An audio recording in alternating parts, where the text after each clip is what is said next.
बिस्मिल्लाहिर्रहमानिर्रहीम। अस्सलाम वालेकुम। आज 9 नवंबर है और दिन है इतवार का। इमरान खान का जादू सर चढ़कर बोल रहा है। इमरान खान के खौफ में ये निज़ाम इतना पैनिक में है कि ये निज़ाम ऐसी हरकतें कर रहा है कि जिससे ये निज़ाम खुद ही अपने आप पर इतना बोझ बढ़ाता चला जा रहा है कि ये निज़ाम अपने बोझ से गिर पड़ेगा। ये हो नहीं सकता, ऐसी चीज़ें चल नहीं सकती। आपने देखा कि जब 26वीं आईनी तरमीम आई, पहले तो 8 फरवरी को जिस तरह से धांधली हुई, उसके बाद मुल्क के अंदर अनसर्टिनिटी आई, मुल्क के अंदर इन्वेस्टमेंट नहीं आई। फिर उसके बाद 26वीं आईनी तरमीम आई और 26वीं आईनी तरमीम के बाद 26वीं आईनी तरमीम से लेके अब तक आप देख लें कि 14 या 15 बड़ी कंपनीज पाकिस्तान छोड़कर जा चुकी हैं। और उसकी वजह यह है कि पाकिस्तान के अंदर जो भी इन्वेस्टर है उसको इतना खौफ है कि पाकिस्तान के अंदर अगर हमारी किसी से कोई तनाज़ा हो जाता है, किसी सरकारी इदारे से तनाज़ा हो जाता है, कोई और हमारा टैक्स मैटर हो जाता है, तो पहले यह था कि चले मामला अदालत में जाएगा और टैक्स मैटर सुनने वाले तमाम जजेस जो हैं वो तकरीबन इतने अपराइट थे सुप्रीम कोर्ट में, और अगर आप इस्लामाबाद हाई कोर्ट में बात करें कि तसव्वुर नहीं है कि आप उनको जो है वो मैनेज कर सकें। मैं आपको यहाँ पे रुक के एक चीज़ बता दूं कि मेरी किसी से मुलाकात हुई और उनका अरबों रुपए की प्रॉपर्टी का केस था और उनका बड़ा इशू बना हुआ था। उनकी प्रॉपर्टी पे जो है वो कब्ज़ा हो गया और उन्होंने मुझे बताया कि कौन कौन सा नून लीग का बंदा था, कौन कौन सा नहीं, एक ही बंदा था नून लीग का, किस तरह से उसने उनको बुलाया और कितने पैसे उनसे मांगे। लेकिन उन्होंने कहा कि हमने जब कानूनी जंग लड़ने का फैसला किया तो उन्होंने मुझे 2 जजेस के फैसले दिखाए, एक जस्टिस तारिक महमूद जहांगीरी साहब और एक जस्टिस बाबर सत्तार साहब। उनके 2 केसेस इन 2 जजेस के सामने गए और उन दोनों जजेस ने उनके हक में फैसला दिया। दूसरी तरफ ताकत थी, पैसा था, माफियाज थे, बहुत बहुत ताकतवर लोग थे और बहुत कुछ था। दूसरी तरफ अरबों रुपए की उनको ज़मीन थी। दूसरी तरफ वो एक आम शहरी जिसके केस में जस्टिस बाबर सत्तार और जस्टिस तारिक महमूद जहांगीरी साहब ने अलग अलग केसेस में उनके हक में फैसले दिए, उनके पास कोई किसी तरह की सिफारिश नहीं थी। तो इस तरह के जजेस ज़ाहिर है फैसले करते थे। अब इन्वेस्टर्स को ये बात नजर आ रही है कि सरमायाकारों को ये बात नजर आ रही है कि पाकिस्तान के अंदर अब यकतरफा ट्रैफिक चल रही है। आप यहाँ पे 10 अरब का कोई प्लाजा खड़ा कर लें और किसी दिन गुजरते हुए किसी को वो पसंद आ गया तो बस वो प्लाजा फिर 10 अरब का प्लाजा आपका नहीं है, फिर वो उसी का है जिसको वो पसंद आ गया है। और अदालतों के अंदर सूरत हाल आप देख लें, आप आईनी बेंच के अंदर आप सूरत हाल देख लें, आप मतलब अब आप देखें ना कि जैसे मखसूस नशिस्तों का केस था, मखसूस नशिस्तों के केस में एक तरफ फैसल सदीकी साहब, सलमान अकरम राजा साहब इस तरह के वकील थे और दूसरी तरफ मैटर नहीं करता था कि कौन सा वकील है या कौन सा नहीं, क्योंकि पता था कि ये फैसला आना है।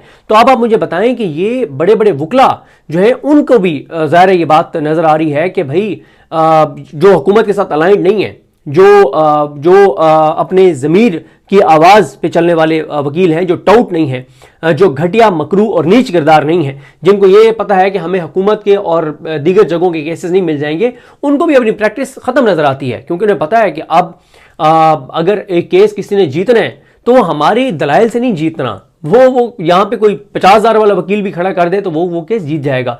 तो अनसर्टेनिटी 26वीं आईनी तरमीम पहले 8 फरवरी के इलेक्शन के बाद बढ़ी, फिर 26वीं आईनी तरमीम के बाद बहुत ज्यादा बढ़ी और 27वीं आईनी तरमीम पाकिस्तान की मुतनाज़ा तरीन तरमीम बन चुकी है। इसके बाद अनसर्टेनिटी बढ़ेगी। ये सिस्टम जो कुछ कर रहा है पैनिक में है, कमजोर है, खौफ में है और खौफ है इमरान खान का जादू सर चढ़कर बोल रहा है। और आप देखेंगे कि ये सिस्टम अपने ऊपर इतना वजन लाद रहा है कि ये सिस्टम अपने ही बोझ से गिरेगा, क्योंकि ये सिस्टम खौफ का शिकार है, पैनिक में है। पता नहीं किस चीज का पैनिक है, पता नहीं किस चीज का खौफ है। जाहिर है वो इमरान रियाज खान साहब ने दुरुस्त कहा कि इसका मतलब है कि इन्हें यकीन है कि इमरान खान आ रहा है और इसीलिए ये सारी तैयारियां हो रही है। नजम सेठी को भी आप सुन लें, वो भी यही कह रहे हैं। और मैंने पिछली वीडियो में भी आपको एक्सप्लेन किया था कि देखें इमरान खान, ये जो लोग अगर कोई समझ रहा है ना कि ये तरमीम इमरान खान के खिलाफ है, ये तरमीम इमरान खान के खिलाफ नहीं है, ये तरमीम पीटीआई के खिलाफ नहीं है, ये तरमीम पाकिस्तान और पाकिस्तान के लोगों के खिलाफ है। इसका पीटीआई और इमरान खान को कोई फर्क नहीं पड़ेगा। क्यों? 26 नवंबर हुआ, क्या वो किसी आइन के तहत हुआ? क्या उसके लिए कोई आईनी तरमीम की जरूरत थी? मुरीद के सानिया हुआ, क्या वो किसी आइन के तहत हुआ है? जस्टिस डोगर इमरान खान के केसेस नहीं लगा रहा, क्या वो किसी आइन की शिक के तहत नहीं लगा रहा? जस्टिस जाहिया खान जो कुछ कर रहे हैं वो आइन की किसी शिक के तहत कर रहे हैं। Justice Amiruddin, justice Jamal Khan Mandokhail, justice Muhammad Ali Mazhar, justice Hasan Azhar Rizvi, justice Musarrat Hilali, justice Shahid Bilal Hasan, justice Amir Farooq, justice Shahid Bilal Hasan, ये जो कुछ कर रहे हैं क्या ये आइन की किसी शिक के तहत कर रहे हैं? देखिए, इमरान खान और पीटीआई के साथ जो कुछ हो रहा है पिछले 3.5 साल से, वो किसी आइन और कानून के मुताबिक नहीं हो रहा, और आगे भी इमरान खान और तहरीक इंसाफ के साथ जो होना है उसके लिए किसी आइन कानून की जरूरत नहीं है।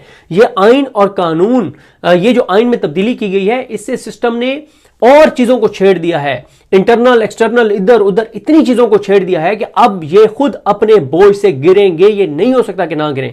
मैंने आपको सिर्फ एक चीज आपको अर्ज की है, 26 यानी तरमीम से लेकर आज के तारीख तक 27 में भी मंजूरी समझे, लेकिन अभी मंजूर नहीं हुई। इस दौरान आप सिर्फ यह देख लें कि पाकिस्तान में गुर्बत में कितना इजाफा हुआ है, बेरोजगारी में कितना इजाफा हुआ है, अनसर्टेनिटी में कितना इजाफा हुआ है, एक्सपोर्ट्स कितनी गिरी है, आपके कौमी खजाने को किस तरह से नुकसान पहुंचा है, करप्शन और लूटमार कितनी बड़ी है, सरकारी स्कूल कितने प्राइवेटाइज हुए हैं, अस्पताल कितने ठेकों पे दिए गए हैं, पंजाब में सेहत की सहूलियात कैसे गिरी हैं, पंजाब में अमन व अमान की सूरत हाल कैसे बिगड़ी है, पंजाब में किस तरह से लोगों ने कानून हाथ में लिया। उसके बाद 26 यानी तरमीम के बाद ही 26 नवंबर हुआ ना, और सानिया मुरीद के हुआ। तो ये सारा कुछ, और फिर पाकिस्तान की तारीख की कम तरीन सतह पर इन्वेस्टमेंट है।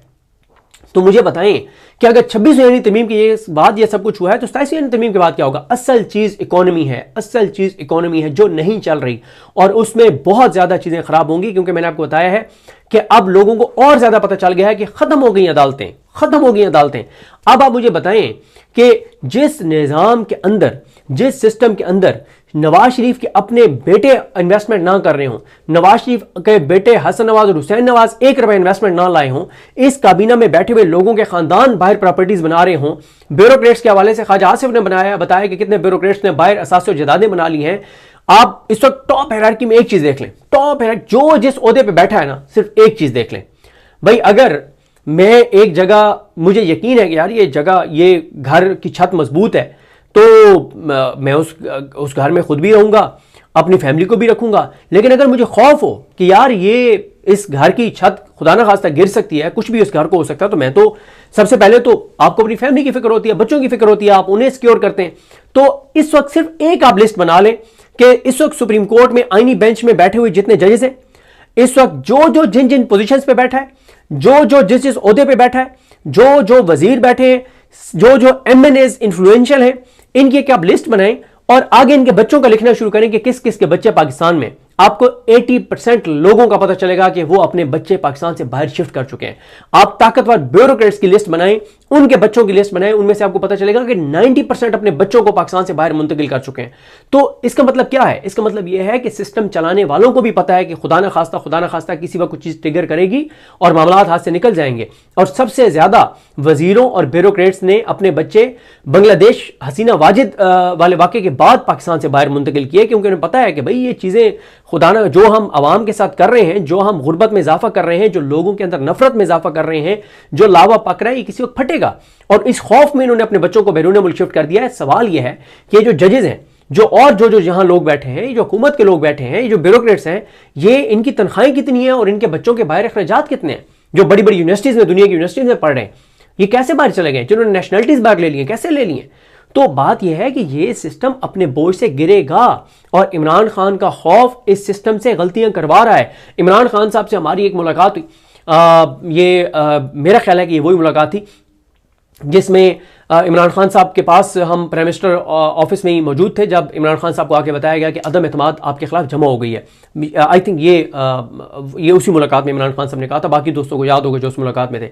इमरान खान ने कहा कि जब दो टीमें बराबर की तगड़ी हो ना, दोनों टीमें बड़ी ज़बरदस्त हों, और वो जब मैदान में उतरती हैं तो पता है कौन सी टीम हार जाती है? हमने कहा सर कौन सी? उन्होंने कहा वो टीम हार जाती है जो गलती पहले कर बैठती है। उन्होंने कहा कि आसाब की जंग में आपने आसाब मजबूत रखने होते हैं। इमरान खान के आसाब देख लें कि उसके ऊपर कौन सा घटिया, नीच, गलीज, गंदा केस नहीं बनाया गया, उसके आसाब नहीं टूटे। उसकी बीवी के साथ जो कुछ किया जा रहा है, उसकी बहनों के साथ जो कुछ किया जा रहा है, उसके भांजे के साथ जो कुछ हो रहा है, उसकी पार्टी के साथ जो कुछ हो रहा है, उसके वफादार साथियों के साथ जो कुछ हो रहा है, उसके कारकुनों के साथ जो कुछ हो रहा है, उसके अपने साथ जो कुछ हो रहा है, उसके मुल्क के साथ जो कुछ हो रहा है, उसके आसाब नहीं टूटे। वो अपनी बात पे खड़ा है, वो लड़ रहा है, वो जदोजहद कर रहा है। तो इमरान खान के आसाब तो नहीं टूटे, लेकिन दूसरी तरफ पैनिक है, खौफ है, और खौफ में ये सारी चीजें हो रही हैं, और इसीलिए इस सिस्टम ने और चीजें छेड़ ली हैं। अब आप मुझे बताएं ना, पूरे पाकिस्तान के अंदर एक चीज स्टैब्लिश हो गई है कि ये निज़ाम सिर्फ अपनी ज़ात और मफाद का सोच रहा है, गरीबों का, अवाम का, आम आदमी का, पाकिस्तान का, पाकिस्तान की आने वाली नस्लों का नहीं सोचा जा रहा। काबीना की तादाद बढ़ाई जा रही है, मजीद लोग लोटे बनाए जा रहे हैं, लोगों के ज़मीर खरीदे जा रहे हैं। आपको पता है जब जब कोई आईनी तरमीम होने लगती है, आप जरा चेक करें, हमें तो पता है, हम तो राब्ते में होते हैं लोगों के साथ, जब जब आईनी तरमीम होने लगती है कम अज कम पाकिस्तान के 150 हलकों के अंदर एकदम या तो 2-2, 2.5-2, 3-3 अरब रुपए के फंड दिए जाते हैं, और वो 2.5-2, 3-3 अरब रुपए के फंड उस इलाके के लोगों के लिए नहीं होते, वो उस एमएनए को करप्शन लूट मार के मद में पैसे उनको दिए जाते हैं कि ये लो 2-3 अरब फंड के नाम पे, और वो एकदम वो करवा लेता है, पेमेंट करवा लेता है ठेकेदारों को, और उनसे फिर अपना हिस्सा ले लेता है। दूसरा, ब्यूरोक्रेसी में बड़ी उखाड़ पिछाड़ होती है हर आईनी तरमीम के मौके पे। एक एमएनए था, वो 26वीं आईनी तरमीम के वक्त नाराज होकर बैठ गया। उन्होंने कहा जी क्यों? उसने कहा जी ये डीसी चेंज करें। डीसी चेंज हो गया, डीपीओ चेंज हो गया। बड़े पैमाने पे ब्यूरोक्रेसी में उखाड़ पिछाड़ होती है, करप्शन और लूट मार होती है, जो आवाम के टैक्स के पैसों से पैसे दिए जाते हैं, जो खुफिया दिए जाते हैं, बहुत पैसा दिया जाता है। 26 आईनी तरमीम में जो लोग पीटीआई के लोटे बने थे, जरा चेक तो करें उनके करीबी लोगों से कि किसको किस मुल्क में कितना पैसा मिला। तो वो किसका पैसा था? वो आपका पैसा था, मेरा पैसा था, वो इन गरीबों का पैसा था, वो हमारे मुल्क के लोगों का पैसा था, वो हमारे मुल्क के बच्चों के मुस्तकबिल के लिए पैसा था, उनके ऊपर खर्च होने के लिए पैसा था। तो अब आप देखें कि मुस्लिम लीग नून का सुन लें जनाब। नून लीग ने कल एक तरमीम पेश कर दी कि उन्होंने कहा कि बहती गंगा में हाथ धो लो, और उन्होंने कहा जनाब कि फील्ड मार्शल साहब को अगर ताहयात इस्तिस्ना हासिल है कि वो स्याह सफ़ेद जो भी करें, उनको उनकी ज़िंदगी में कभी कोई पाकिस्तान का इदारा नहीं पूछ सकता, और उनके ऊपर कोई केस नहीं बन सकता, उनसे किसी चीज़ का नहीं पूछा जा सकता उनकी ज़िंदगी में।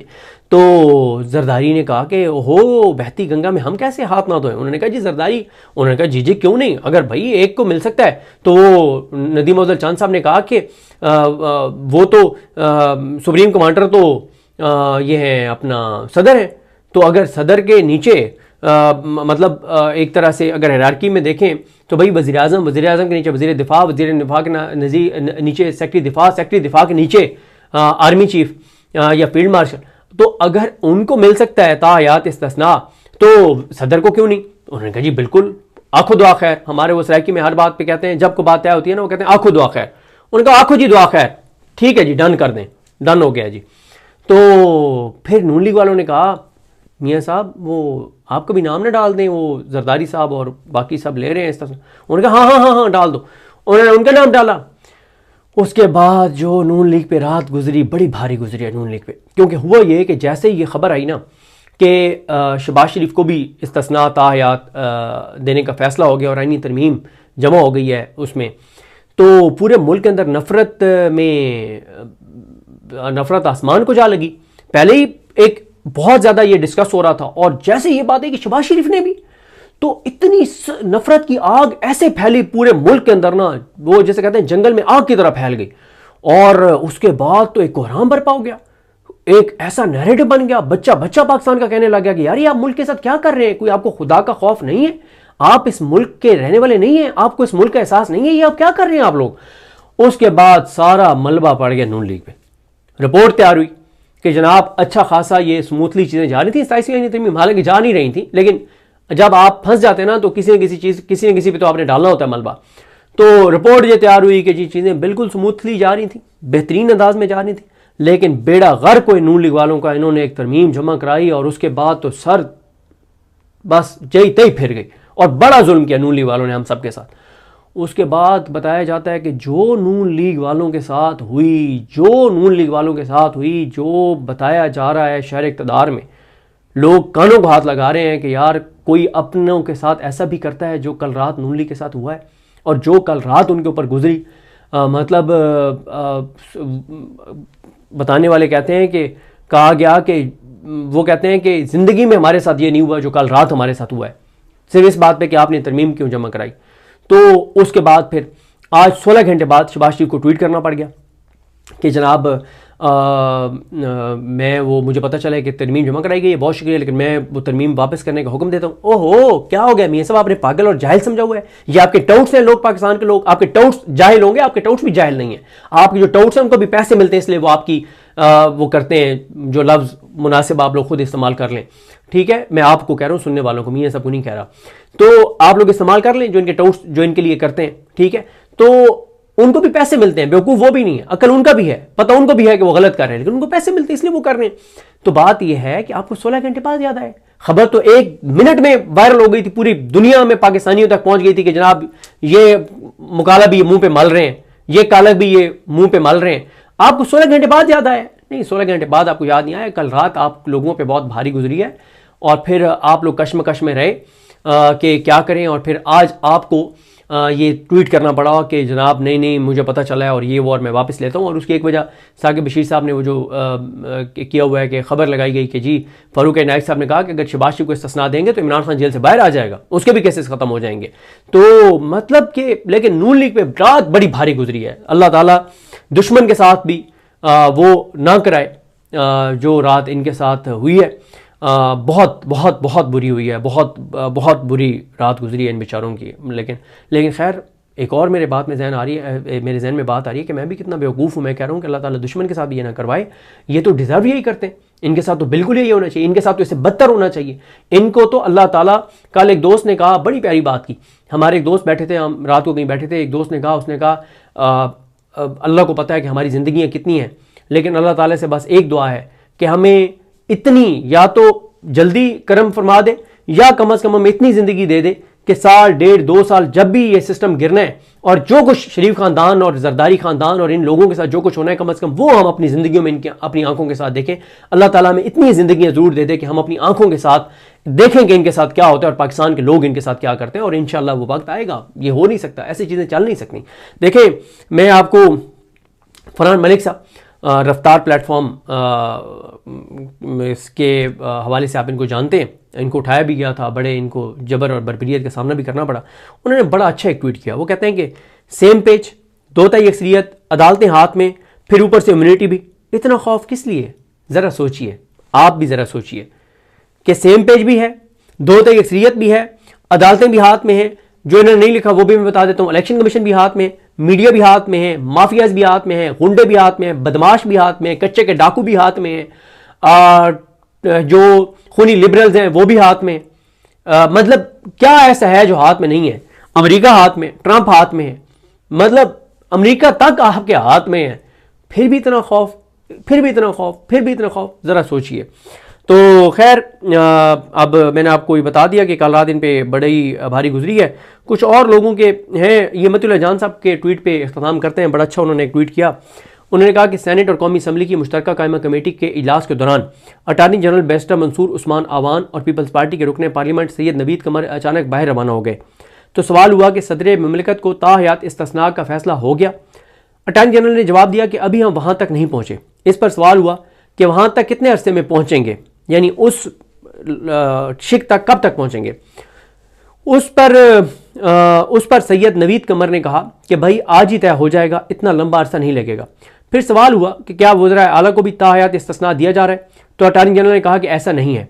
जिस पर सवाल हुआ कि क्या आखिर में CCD पंजाब को भी इस्तिस्ना दे दिया जाएगा, तो उस पर सैयद नवीद कमर रुक गए और पीछे मुड़कर हंसते हुए बोले, लगता है आखिर में ऐसा ही होगा। यानी फील्ड मार्शल साहब को इस्तिस्ना, जरदारी को इस्तिस्ना और तीसरे नंबर पे CCD को इस्तिस्ना। ज़ाहिर है CCD जो कुछ पंजाब में कर रही है, जियो के एक रिपोर्टर को आपने सुना, उन्होंने जो गुफ्तगू की है, तो उसके बाद वाकई CCD वाले भी कह रहे हैं और CCD वालों को भी दें और ये टाउट्स जो है इनको भी बेचारों को कोई चीज़ दें ताकि ये भी ताहयात कोई ना कोई चीज़ इनको मिलती रहे। क्योंकि आगे तो जब ये निज़ाम गिरेगा तो इनमें से कोई भी पाकिस्तान में तो नहीं रह सकेगा। इनके लिए कोई नेशनलिटीज़ का ऐलान करें, इनके लिए कोई बाहर कोई ना कोई इनके लिए चीज़ करें। भाई अगर आप सारे इतना खा रहे हैं तो इन बेचारों टाउट्स का क्या कसूर है? जो प्रोमिनेंट 20-25 टाउट्स हैं, जो सबसे ज़्यादा जिन्होंने जिल्लत कमाई है, जो आज किसी पब्लिक प्लेस पे बैठ के चाय नहीं पी सकते, उन बेचारों को मतलब कोई ना कोई तो उनके लिए करे ना, कि उनको भी दुनिया के किसी ऐसे मुल्क में जहाँ पे ओवरसीज़ पाकिस्तानी ना होने के बराबर हों, वहाँ पे उनको कुछ फैसिलिटेट करें। तो बहरहाल जी देखते हैं चीज़ें कैसे आगे बढ़ती हैं। इमरान खान का जादू सर चढ़ कर बोल रहा है और नून लीग ने अपना थूका हुआ चाटा है और ये वापस ले लिया इस्तिस्ना वाला, शहबाज शरीफ वाला मामला। अब देखते हैं चीज़ें कैसे आगे बढ़ती हैं। मुझे अपनी दुआ में याद रखें। अल्लाह की हम सबका हामी नसर। अल्लाह हाफ़िज़।